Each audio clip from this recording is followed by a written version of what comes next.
Hello everyone, this is GM Josh Friedel. So today I'm going to be giving a lecture on the secrets of pawns.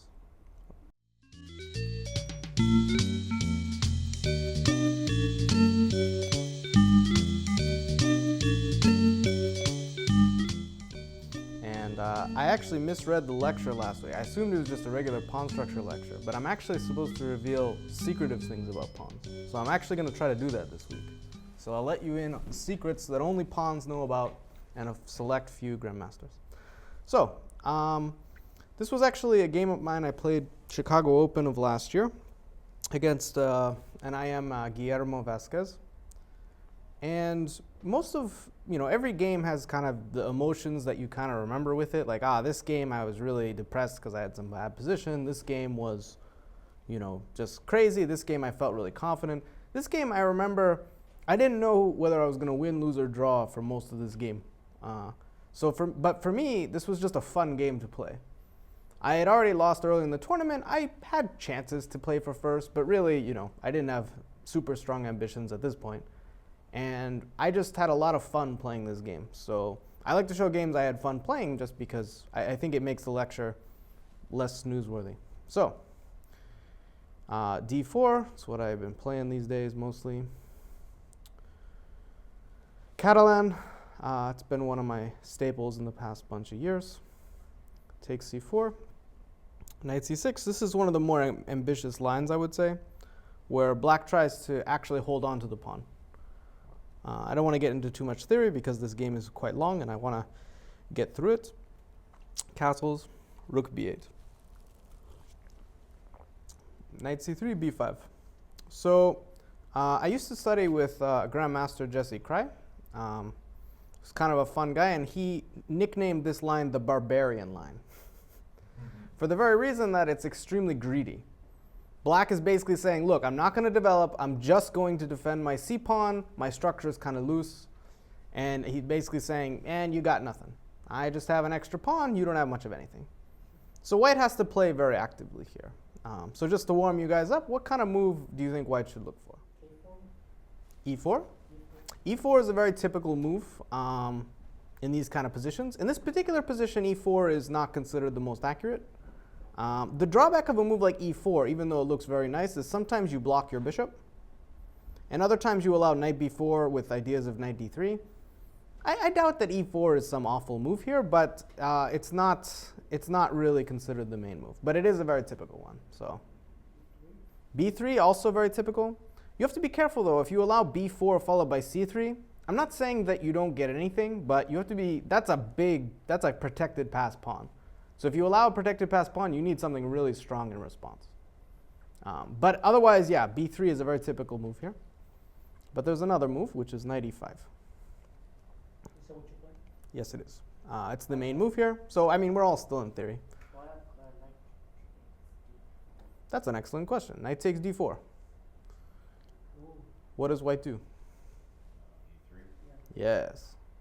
And here black has a problem because you're just going to take this knight. And if the knight moves, Queen D8. Bishop c6 might be interesting too. But the easiest, of course, is trading queens. And now you have a choice. You can take this rook, but probably it's better to actually take the b8 rook because then you don't even get trapped. And as a general rule, I like to take the more active piece, not the passive piece. You could call it a Josh rule. Probably most people would take this b8 rook as well.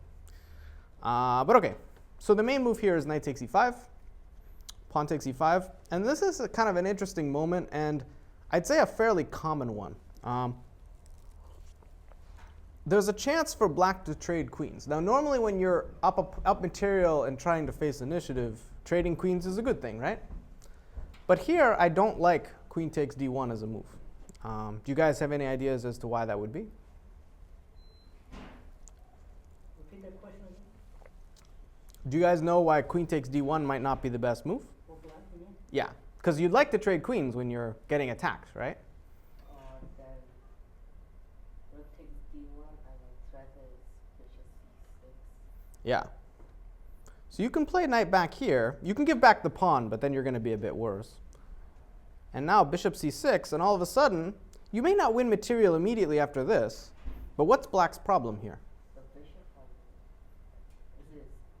bishop e3, bishop a7. Bishop e3. So bishop a7 is a threat. But let's even say you don't even have bishop e7. Bishop a7. Black's position is kind of quarantined. Black has almost no moves here. So even if you don't want to play bishop a7, I honestly, like, for example, if black plays here, okay, this is a terrible move because a rook takes d7. But I wouldn't even take this rook. I would just, build my position because black has no moves. So basically, if your opponent has no moves, you only cash in when you can take all their pieces. If you just take a little bit of material, don't do it. You want to make sure they stay paralyzed. But the point is, this is just way too much of a paralyzing idea. So instead, black plays here. And you'll find this is common, that sometimes when the queens go, you still have an initiative, you still have attacking ideas. Sometimes trading queens actually does not help the defender. And this is definitely the case. So here, a move like bishop c6 isn't going to work because you can even, I think, play a6. Maybe b4 is a move as well, I don't know. And then bishop b7, and you're just not in time. I trade off your active bishop, and you end up down a pawn. So there are a few moves. I've played bishop f4 myself here. And I remember winning this game, but I got into some trouble, so I didn't really want to repeat it. And of course, in this game, this is all theory, but my recollection of theory was already kind of hazy. This is not a line I face very often. It's not an excuse, but it is an explanation. Okay, fine, it's an excuse. In any case, I played queen d4, which I knew was the main move. Black plays c5, queen f4. So rather than defend the pawn with the bishop, you defend it with the queen. At first, it looks kind of weird. Bishop f4 looks a lot more natural. But what's the advantage of having the queen on f4? It's active. Anything else?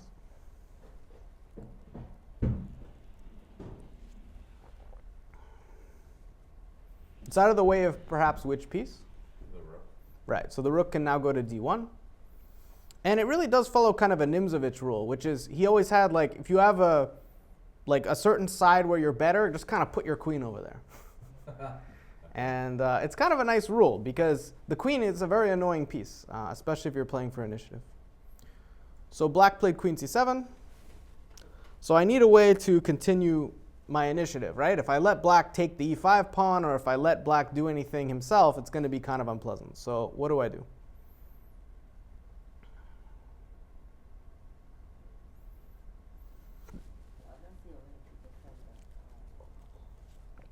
Probably not, so you got to keep attacking. Rook d1 is possible. But what exactly is the plan? I don't know. I mean, black doesn't have to take immediately. Black can play a move like bishop e7 as well, just trying to get castled.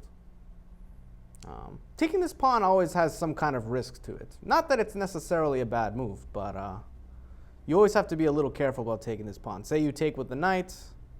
First of all, taking with the queen would actually lose. Why is that? Tactics, tactics. Yes, indeed. Queen's hanging. Bishop. Exactly. So there are always tactics. Knight takes pawn, you maybe run into a4. There's a chance you can be okay here, but this looks a little flimsy, right? Maybe a6, you can try to hold on, but honestly, it's probably going to be kind of tough. There are occasions where I actually have dreams, and they often usually are just dreams, of sacking my queen and playing bishop c6 check and rook a7 and going after the king. But probably this is a little too much. Although, after a move like bishop f4, I don't think this position is actually that clear. Is this what you play? No, I wish. No, this is my dream. This is not, almost never a reality. I actually did get to sack my queen in one Catalan, but there were no pawn secrets in that game, so I can't show it. Okay, I played a4 immediately. I wanted to play, and he played a6.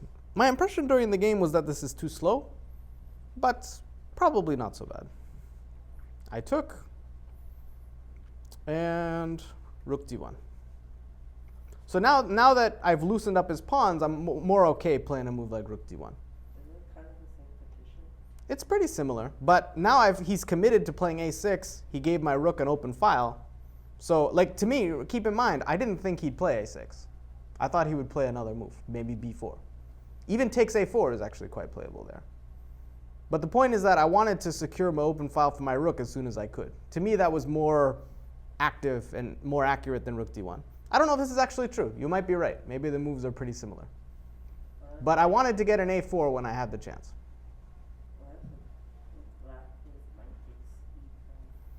So knight takes e5 is certainly a move. What would you guys do now?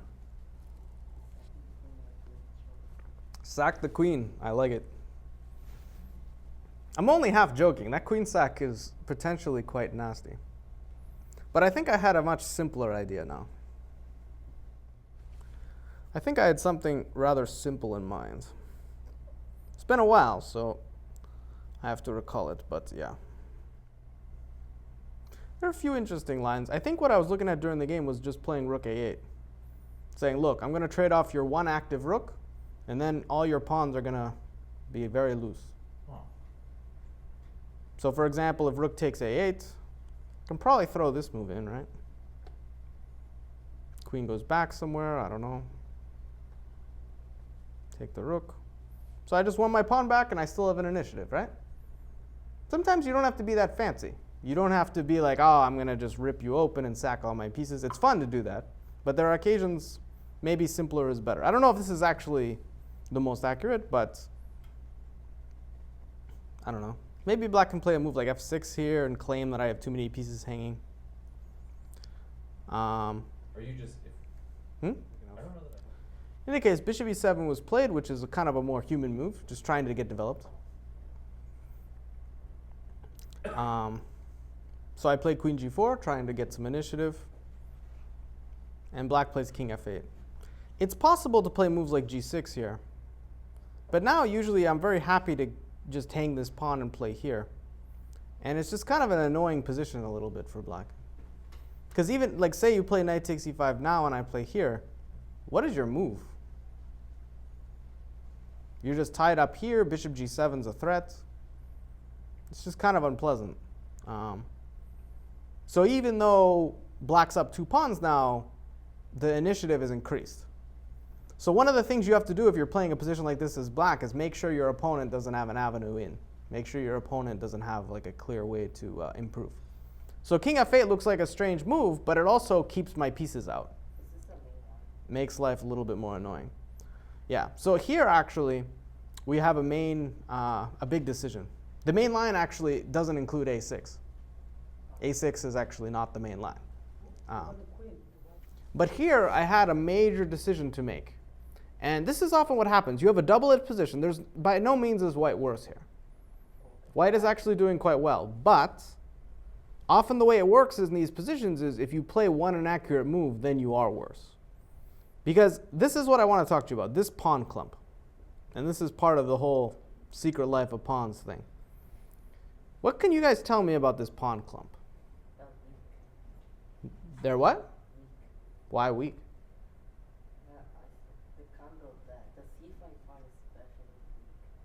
C5 pawn, I think almost all of black's pieces except the king and this bishop defend that guy. It's defended by everything. How can it be weak? I have nothing attacking this. Remember, weaknesses, this is something which I know probably you guys have heard, but weaknesses are only weaknesses if they can be attacked. If they can't be attacked, it's by no means a weakness. And it's one of the steps kind of people have to take towards becoming like stronger players. 2000, 2200, 2400. It's that just because a pawn could be weak doesn't mean it is, right? A backward pawn is, even a backward pawn, something like that we can define, we know is a weakness, or an isolated pawn. If nothing can attack that pawn, it is not a weakness. You could argue in the long term it might become one, but that's a completely different thing. So in this case, the c5 pawn in particular I would not call a weakness. It's defended by everything. And it's also potentially shielded by this pawn. So I hate to actually completely disagree with you, but I'd say this is actually black's least weak pawn. I would say this and this, maybe you could argue are weak. But I still need a way to attack them. But here's what I would say about these pawns. Do you think that in the middle game they're a particularly strong force? No, they don't seem to be able to move very well. Exactly. For now, they cannot move. They cover lots of squares, which makes them pretty strong. But they're not deadly. The problem is if I allow an endgame, if I allow the position to simplify, these pawns are massive. In the endgame, these pawns are just monstrous, completely monstrous. And we do get there. So you'll see how annoying these pawns are. But you have to realize in the long term, these pawns are extremely strong. So you have to resist simplification of anything at all costs. Let's take white's pawn structure. So I have an extra pawn on the king side, but obviously they're doubled. What do you guys think about this pawn structure? That's true. I mean, I would say, okay, this is extremely solid, but what about this pawn? I don't mean immediately. I mean, when I talk about pawn structure, I don't just mean for this move, right? I didn't just discuss these pawns on this exact move. I discussed them for the course of the game, what they mean. So let's say here, like e5 pawn is definitely a weakness, right? So my question is, does white want to play the move f4? I see a bunch of head shakes, which I like. Why is that? It blocks the bishop. Mm-hmm. Yeah, so you'll play this move if you have to. f4 is kind of one of those moves where you only want to play it if you absolutely must. But the problem is that you really don't want to have to, because it blocks your pieces, it blocks your queen kind of, it kills your initiative in some ways. So f4 is not a move you look forward to. So I had a major choice here. I think I thought for about 30 minutes on this move. This was a really difficult choice. And my options were, I actually had 4. Bishop f4, f4, queen h5, and bishop g5. A lot of options. Only one move, let me put it this way, one move leads to a slight advantage. Every other move is bad. So I'm going to put the pressure on you guys, only I'm not giving you half an hour. I could do that and just snooze the rest of the lecture, but I decided I'll give you guys a minute maybe. So you don't have time to calculate everything. I'm not giving it to you. I calculated for 30 minutes. I didn't even come close to calculating everything. Now maybe that means I need to work on my calculation. I would not argue with that. But it's also just a really complicated position. So what I would say is, all right, this is going to be a real cliche. What does your heart tell you? There's actually a student of mine who actually says this. I want to choose queen h5 or bishop g5. Mm-hmm. Bishop f4 kind of looks passive. Which one looks passive? Bishop f4. Bishop f4 indeed looks passive, and bishop f4 has a very big problem with it too, potentially. Black has a very annoying move here. No. f6 is the opposite of an annoying move. That's like, please play f6. Yeah, because f6, of course, e takes, and the bishop too strong. Is it h5? It is. And then, And I don't think my queen has a happy home. no. If I go here, maybe bishop b7 sometimes, maybe even g5. It looks weird, but my pieces are getting completely tangled here. This looks insane, but what am I doing? Doesn't queen h trap? Well, if queen h3, you get your queen trapped. Yeah, that's why I'm not going there. Or bishop e7. If this move, then g5. And now you're threatening the bishop and also g4, which would be very unfortunate and embarrassing. So bishop f4 does not work. Here, if I have to move my bishop back, say here, knight takes pawn, this is just getting very ugly, right? Again, this looks like it could become be weaknesses. It could be that this king is weak, but I need a way to attack it. I need my pieces to be good, and they're not. So it's kind of the same concept. It's really like, this is only, like black's king is only weak if I can actually do anything. And right now, my pieces are a mess. There is no way I can take advantage of this. So bishop f4 I do not like. Queen h5 is what I played in the game, but unfortunately that was not best. f4 is lame, so the key is bishop g5. And I could not calculate the win here, or calculate the really strong lines, and that's kind of why I didn't play it. There's a particular idea I'd missed, which I'll show you guys. In any case, I'll show you a sample variation. So the idea is that you're trading off the two bishops. Now, you might think, why would you want to trade when you're playing for the initiative? Normally you don't. But why is trading these bishops such an important thing? Weakens his dark squares. Exactly. So speaking of pawns, if I can trade these bishops and even play f4 then, that changes the whole outlook, doesn't it? Because then I can plunk a knight on d6 and ask black how he feels about life, right? So trading these bishops, not to mention this pawn becomes weak, trading these bishops kills a lot of black's defensive ideas. So strategically, it's something I want to do. So if I thought that black just had to trade, I would have just done this. But I was worried about this. But it turns out, after this trade, I play queen e4. I think I was mainly focused on queen f4, and I couldn't find anything. But this is what I missed. Queen e4, queen c7, and I have a particularly strong idea here.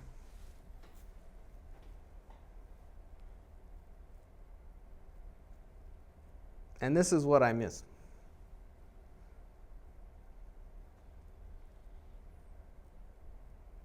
Rook goes to 8-8. Very nice. Again, the rook a8 move is the key. And the reason why is this rook glues the whole position together.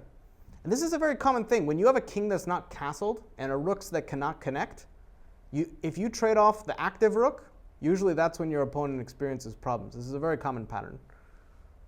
But for some reason, my mind was, I was wrapped around queen f4 so much, I didn't consider queen e4, which looked weird to my eyes. But if I had spent a little bit more time, I don't want to say more time, I spent 30 minutes. If I had focused a little more on these lines, knowing bishop g5 is what I wanted to do, I maybe could have made a better decision. Because this position is actually quite bad for black. Rook takes b8, knight takes b5 is threatened. f5 is extremely weakening. If I go queen f4 then, this pin is very nasty. So yeah, I mean, this is just a very, very dangerous position for black. In any case, I unfortunately played here. So queen h5, and my idea was that now if ever takes here, bishop goes here, and I'm preventing black's h5 idea. But he actually came up with a clever idea here. What Queen queen takes e5? takes e5 is possible. And now I believe I was going to trade and play bishop f4. And what do you do now? Well, bishop f6, you lose your rook. So I wouldn't recommend it. f6 probably? And I think even just rook a7.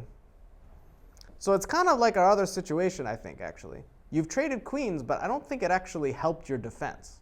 Or g5? Okay, quite possible. I might even take your knights.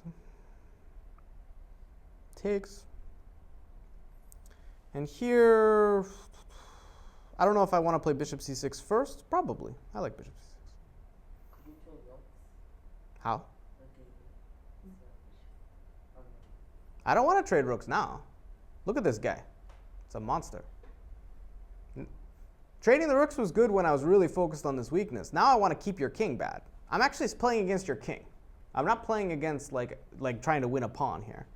But the idea of this is that now you may be up material, but you're up even 2 pawns. But look at this king. Look at this rook. I don't know. Maybe this is okay for black. But at least from a practical standpoint, I think this is kind of scary to play.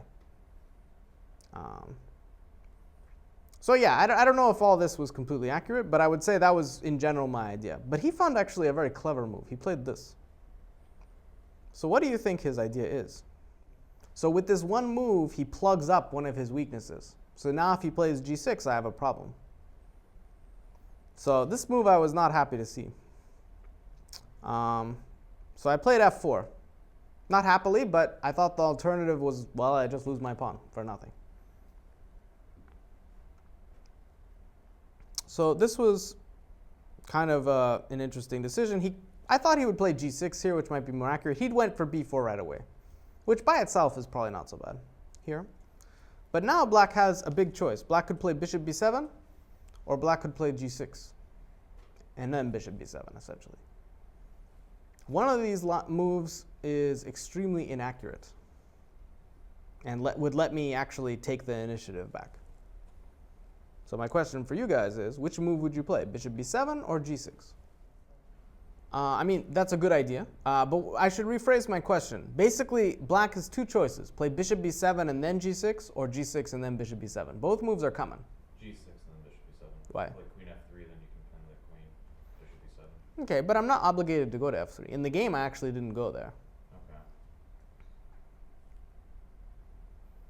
In my game, I'll tell you, my idea was actually, at least I thought it was clever. Maybe it wasn't clever. But my idea was to play queen h3, knight d6, and then I can take with the queen and get my queen back in. Ah, okay. Yay. Just kidding. Anyway. I didn't consider. Yeah, I thought your queen had to go there. You're not for h5. Queen Yes. h3, but I play for the small miracles. The small miracles.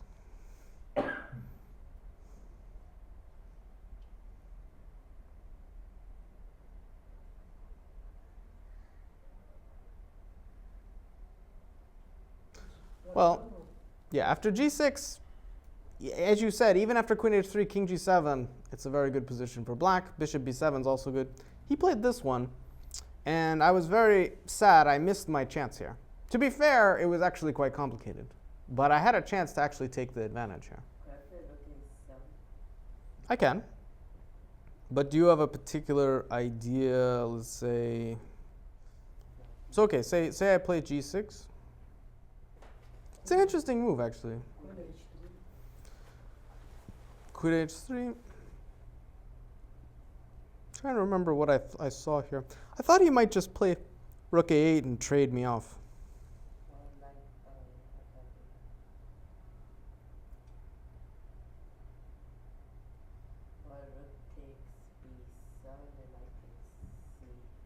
Ah, I see. Yeah, I don't think. Well, take c5 is not a good move. This is check. you have knight f6. But you have knight f6, yeah. And this is quite good for you. So, yep, rook a8 is a very poor move. Rook a7, I don't remember looking at this. Maybe I should have. Maybe this is a move I should have looked into. What happens after queen? Oh. Queen c8, knight here. Yeah. Maybe queen c8 is possible. Because queen b6 I didn't trust at all. d7? Maybe. I'm not sure. I mean, if takes here, I can take with the rook, and probably I'm okay, right? So the only way you're going to punish this is by taking on d7. And it's possible there's just not enough here. Because queen a1 is a nasty tempo move, right? So I'm not sure you actually have enough here. This is a very good question, though, because this I don't think I even saw this. So this was bad on my part to not calculate this. But yeah, queen a1 is a very annoying move, right? Because that's going to force you back.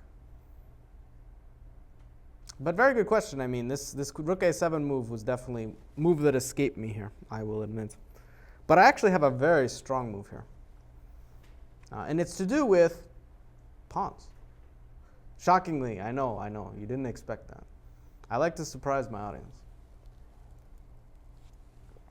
f4 is such an unfortunate move. For what reason in particular? It blocks my bishop. Oh, so you just play f5. Yes, I do. I wish. So f5, and the bishop can now come to f4, and this king is open. I have to admit, I think I was half asleep this game, for at least some of it, because I don't know how I did not look at f5 carefully. But the actual variation is very complicated. I'll show it you guys to it. It's pretty awesome, actually. So black takes.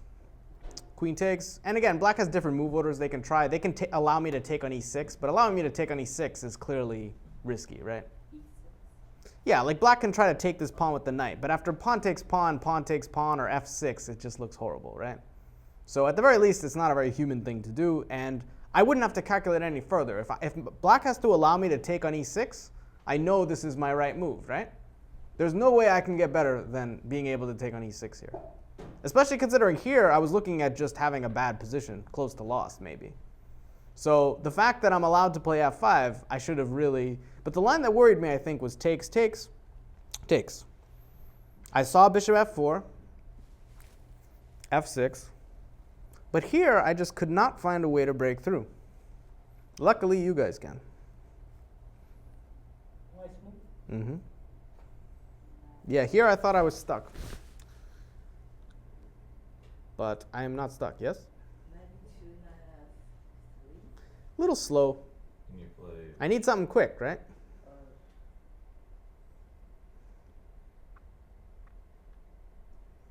Thought too much though. I'm tempted just to Rook d7, queen takes d7. Knight takes F pawn. Boom. F6. So yeah, pawn takes is very weakening, and it allows similar lines. So we'll just focus on bishop takes for now, because this is the more obvious move. I trade, and now one move is actually winning here, but only one move. Bishop takes e5, queen takes e5, takes e8. I would be careful if I were you. So the example, I think what you're doing here is you see a way to win a rook, right? But what if you sacrificed? I would actually not be so happy about winning this rook. You could take the other rook too, but what is the problem you have now? King's a little weak, but also, what did I say about these pawns? In the endgame, later in the game, imagine if we trade queens and you're trying to win this pawn. In the endgame, these pawns are monstrous. And this is the danger you have in positions like this. If you cash in at the wrong moment, you end up with just an awful position because these pawns are way too strong. So it looks really tempting to win the exchange. It's like even winning a rook because you're already down a piece. So I understand, but you have to make sure if you cash in for not enough, you're going to end up in trouble, right? Because those pawns are just way too strong. And we could discuss exchange sacks for 10 classes, but basically, often being up the exchange is not as great as we once thought. Can I play rook goes to d5? Rook d5 is possible. So I'm not exactly sure what happens now. It could be.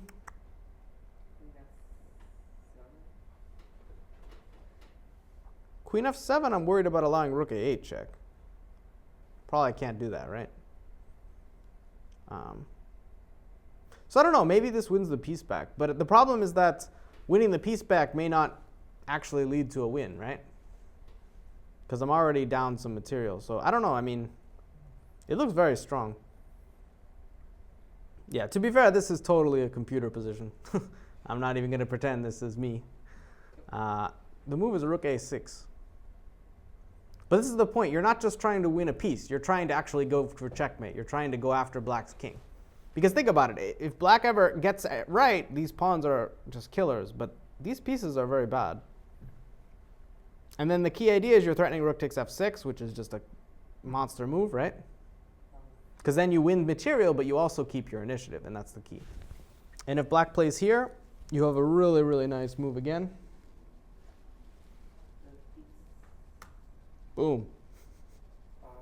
Threatening this, threatening this. This would have been quite spectacular. But of course, I wasn't paying attention enough, or I was half asleep at the wheel. I don't know. Hope I don't drive like that. Anyway, in the game, I played knight d6.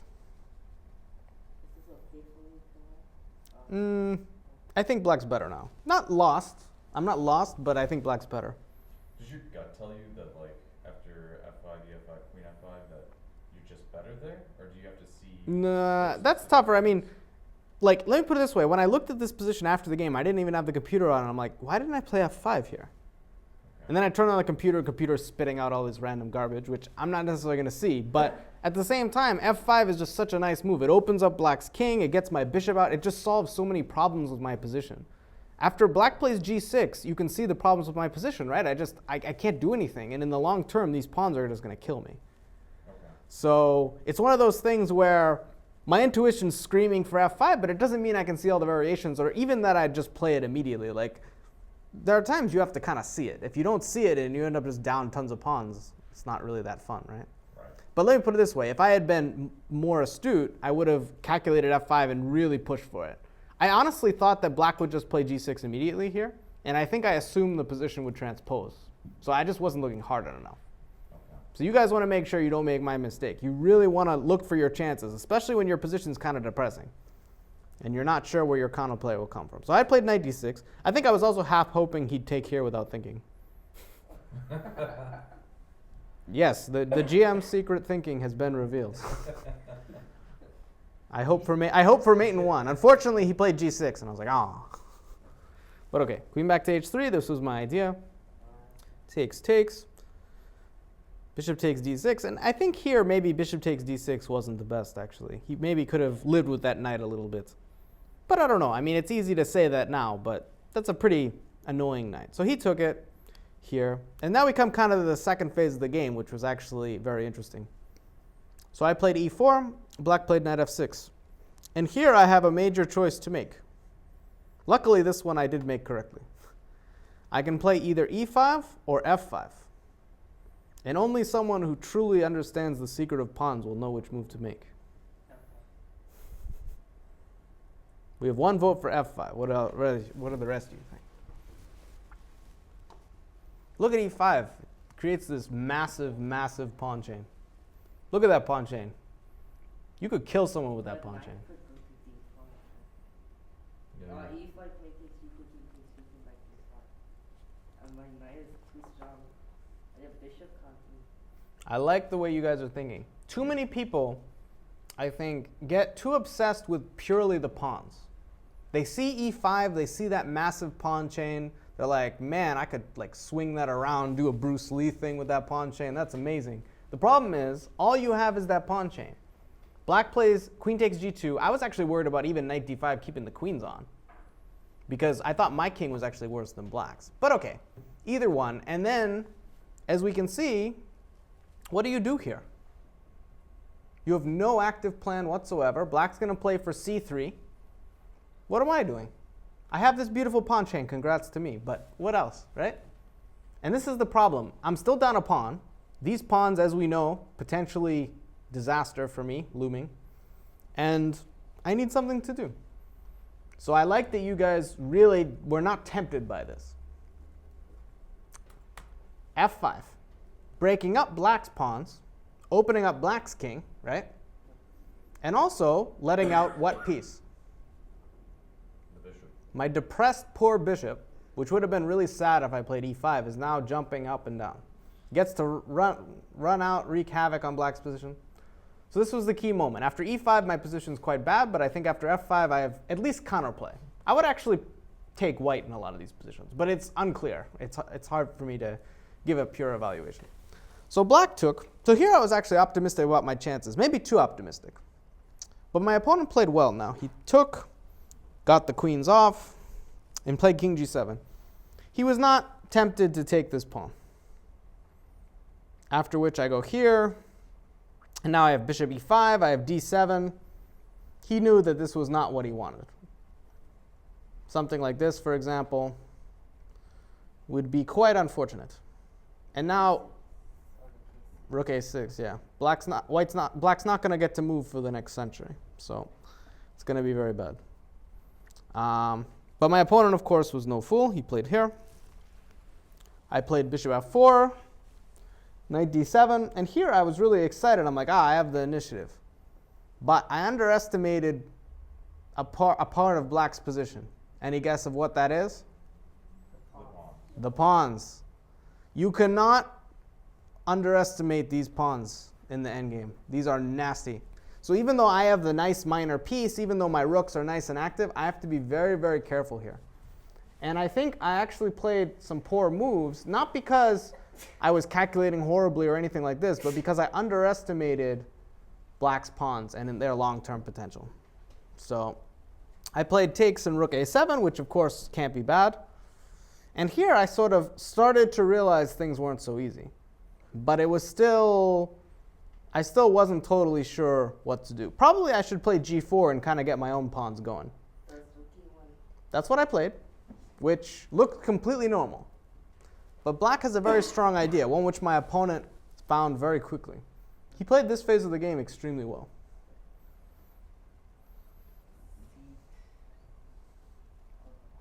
Because this looks so nice, right? I attack two pawns at once. I mean, well, not two pawns at once, but I'm attacking this, I'm attacking this. I'm all set, right? But there's actually a problem here. Rook a8? I don't know. The problem is now I take this rook. I take here. I'm threatening rook e7 check. I'm threatening this pawn. It's a lot of threats, right? Probably you don't want to allow that. No, the e-pawn is actually extremely important. Or get out of the thing. Get 6. This is a very strong move. It's not just to get out of the pin, it's that I keep myself from coming in here. And this was the moment where it dawned on me. Wait a second. This position's not so easy. Because, first of all, this rook move, which wasn't a bad move by any means, it was just a forcing move, it was natural. This rook's actually completely misplaced now. It's hitting this knight, but so what? So I take the pawn, what else can I do? Though black can maybe play rook a8, which might be even a little bit stronger, but okay. Black played e5, which is a very natural move. And this is another very nice move. So I understand rook a8 had some potential concretely, but e5 positionally at least is a beautiful move, because what is black going to do next? King e6. King e6. And look at these pieces. These pawns may look weird, but they're very effective. They keep black's king completely secure. This pawn, remember when this pawn I thought was a strength? Is it a strength now? Now it's just gonna fall almost at any time. In fact, the funny thing is that black in a lot of positions doesn't want to take it because then my rook can get active. So black actually wants to leave me with this pawn. Put the king on e6, and I have connected passers, right? Congratulations to me. What's the problem with these passers? Why? They're far back. They're slow. These are not rabbits. They do not hop up the board real fast. So whereas I have these pawns just looming over my head like a cloud. It's just not, it's not fun. So here I was like, all right, I have to be very careful. So I played h4. Got to get my pawns going, right? Okay, so first of all, black could blunder bishop check, but he didn't. He played king e6. Rook a8 I still was kind of worried about. And now I've actually found a move I was very proud of. Now, maybe I experience pride way too often, but I was very happy with this move because it gives black a chance to force a draw, but I thought that I was the one who was in trouble here. And when you realize that, sometimes it means you have to make that tough decision and be like, okay, you know what? I have to allow a forced draw, but what else can I do? And this isn't the only move here, but if I let black, first of all, if h5, rook h8, I just lose my pawn, right? g4 is very slow. And if I let black play rook a8 next, bring the rook down here, I am not going to be happy, right? Remember, once these pawns start to roll, I'm just in big trouble. What if bishop d7 to turn to This is what I played here. b5? Yes. So I played bishop g7, but it means I had to surrender myself to the idea that after rook g8, I have to take the pawn. And what do you think the evaluation is here? I'm probably not going to win. I have two connected passers, but black has these horrific nightmare of pawns. And even if c3 takes, just because black has doubled pawns, that doesn't mean that I'm better here. It means that, because, I mean, think about it. Black's pawns are more advanced. Black has a better king than I do. And these things often outweigh the pawn structure. So if I can convey something to anyone about pawns, it's that it's not always about the pawn structure. It's the pieces that accompany them. If black's getting the rooks in, if the pawns are really far advanced, if my king is not as good as black's super active king, that's going to matter more than, oh, black has doubled pawns and I have connected ones. So it's important not to get caught up in that. But luckily, this was where my opponent decided to go a little bit astray. Black played c3. Not by itself such an awful move. Yep, I take. But now I don't have to play bishop e5. This was my other idea. Oh. So this is kind of funny. It's like bishop g7 looks so harmless, right? But if I get an h6, h7, that bishop's going to look a lot better, right? So here, black still had a chance. Black could have played rook b2, rook b8. Is black going for the right? I think black actually has to try to draw now. That's the key. And this is the other thing about the position. Remember that moment where I realized, wait, I shouldn't be trying to win. I should be trying to draw? If I hadn't had that moment, I might have just lost, right? Black needed to have that same moment. He had to be like, wait a moment, bishop g7, h5, I need to make sure I draw. So black had to play active with the rooks. Rook b1, by the way, is a very nasty idea now. So I actually, if I want to try to do anything, I need to play this move and play here. But most likely, after something like knight f6, probably going to be drawish. H5 hangs. If h6, I'm not really threatening anything. Yeah, this is probably the best, but it's a little too reduced. I'm probably going to lose one of these pawns. King g5, I think, is a decent move now. It's just too reduced. Like, there's not enough material for me to try to win, probably. Not saying this is like I agree to a draw right away, but most likely this should be drawn with best play. But black still had to try this. Instead, black played rook g8. Oh, what? Well, you're running out of options now. This is a very annoying combo all of a sudden, right? So black really didn't have too much better. He probably shouldn't take, but it's already very dangerous for black, I think. Are you going for a win? Well, now I'm playing for a win. But this is the thing, like, people ask me, were you trying to win this game? Were you trying to draw this game? I'm just trying to play good moves. I don't care. If a draw is the best result I can hope for because I have a bad position, whatever.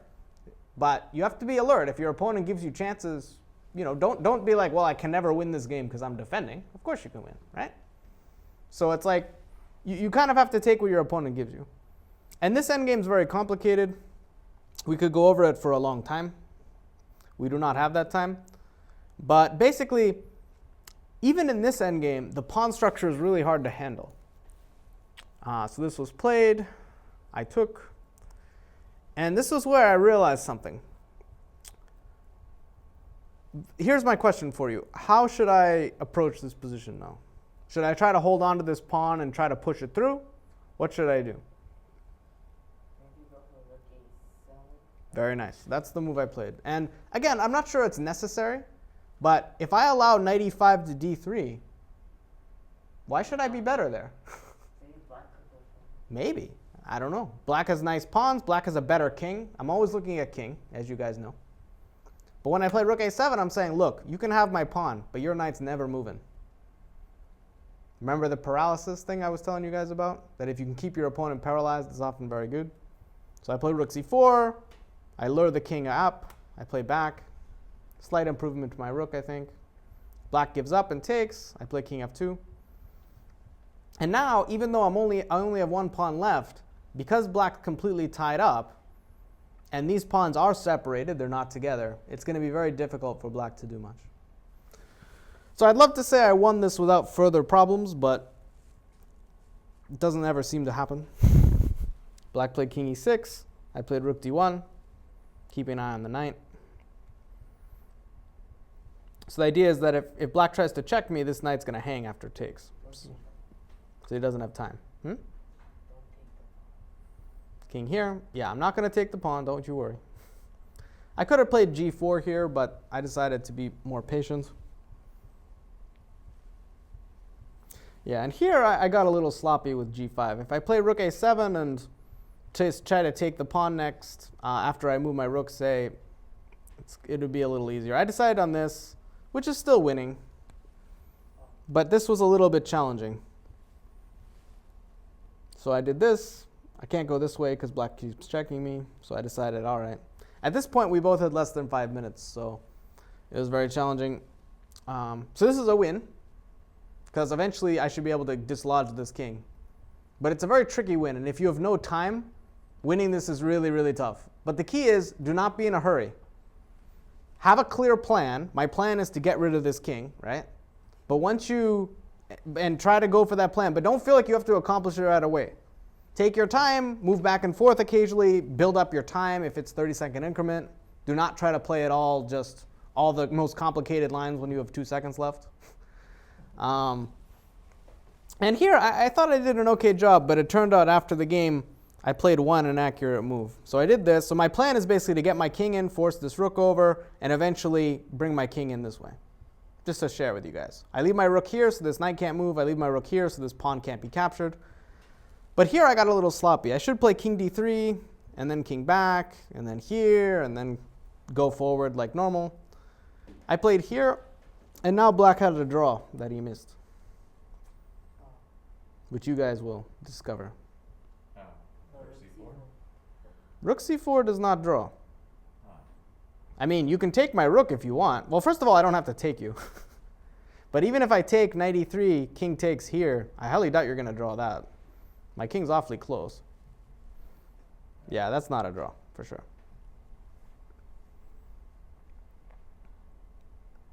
Yeah, I missed this idea. e5. Yeah, I missed this move in time pressure. So yeah, I have to go here and allow takes, but then, of course, it should be drawn. Although he can't take immediately because of rook a4. Like, he has to be a little tricky about it. Like, oh, maybe rook takes is still playable. No, then check in here.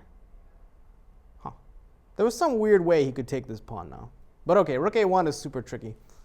But after takes, the problem is I can't go king d4 because of knight f3. So next, black just plays king g6, knight back, knight here. Aw. All my work. Luckily, neither of us at any time, so he didn't spot it either. He played back. Did you saw it? Hmm? Did you saw it? I saw it after I moved, I think, and I was like, uh-oh. That's usually the way it works. You see it after you move. So eventually I got my king in, and now I should be winning. And I just wanted to show one last position. I played here and he resigned. But instead of resigning, he could have played one last try, which is to play rook f6 check. So the question is, how should I win here? There was one very dangerous pitfall, which I don't want to say I almost fell into because I don't think I would have played this. But I didn't see it was a pitfall during the game. For sure, I know what I would have played here. But rook f5 is actually a very bad move. Let me show you. King e4 wins because I'm going to just check on h5, check on g5, black's dead, right? That's way too strong. If he checks here, I'd block with the rook. But I don't think I would have done this, but after knight rook here, which looks like it's winning, tactically, well, if you play g8 queen, then knight check and takes. So here, and at first I thought this was just winning, but black, of course, has which move? Indeed, and takes the pawn. Yeah, and then take the pawn. I could try rook f7, but then it is a draw with best play. So I guess the only last lesson is, if you're black here, especially if neither of you have time, play rook f6 check. What's the worst that happens? After king e4, you resign.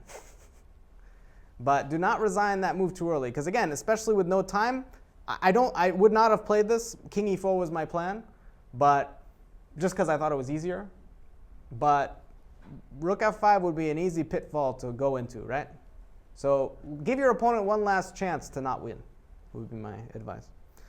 Anyway, I hope you guys enjoyed this game and maybe know a little bit more about masses of pawns.